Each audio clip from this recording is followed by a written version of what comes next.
Salutare, dragi prieteni! Astăzi vom începe o serie de Trivadoro.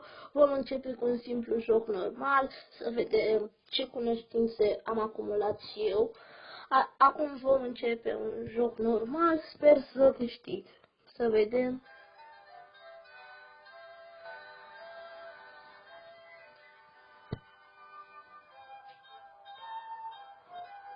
Se încarcă cam greu, dar vom reuși. Hai să vedem unde ne este baza. Este undeva aproape de Dunăre. Jocurile de noroc. Cum se numește jocul Blackjack? Dăm și noi număr, așa că n-am înțeles deloc.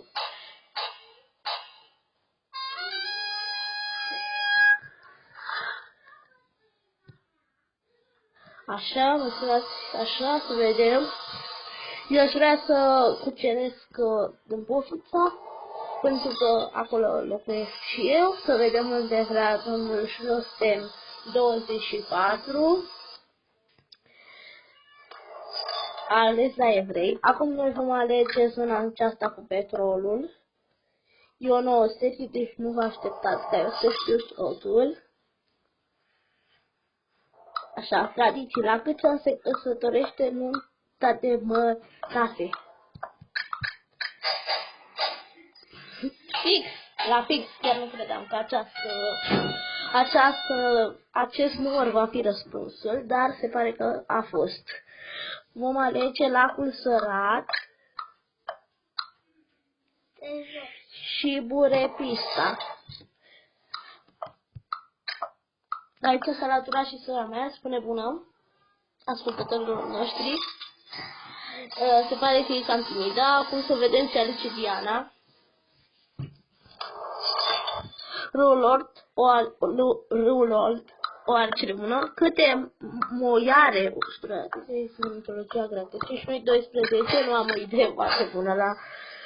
Se pare că existau 3, sunt adevărat acum. Da.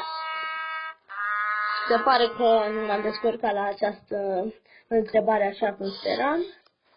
Mi-a dat Burepista.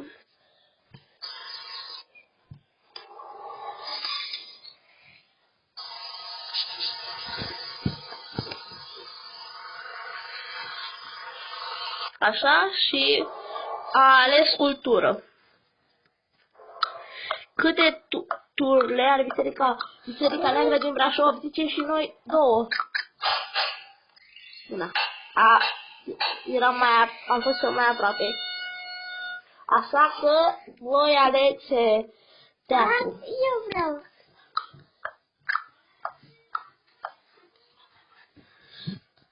Așa, am ales teatru. Și alegem și Bucovina. Și lăsăm Atos pentru Diana. Și acum începe bătălia, oameni buni. Voi da direct la bază, nu voi fi deloc distret. Să vedem unde alege doamna roșu. Cred că va alege să mă bată pe mine. Eram sigur.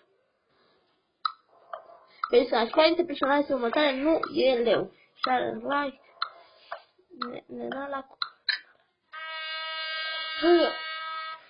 Măcar nimeni nu a răspunsul corect. Acum să vedem. Tot la bază. Ce fel de climat este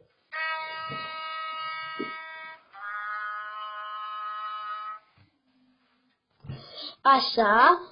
Acum voi alege la bază la Diana, pentru că și a mea a făcut zile negre.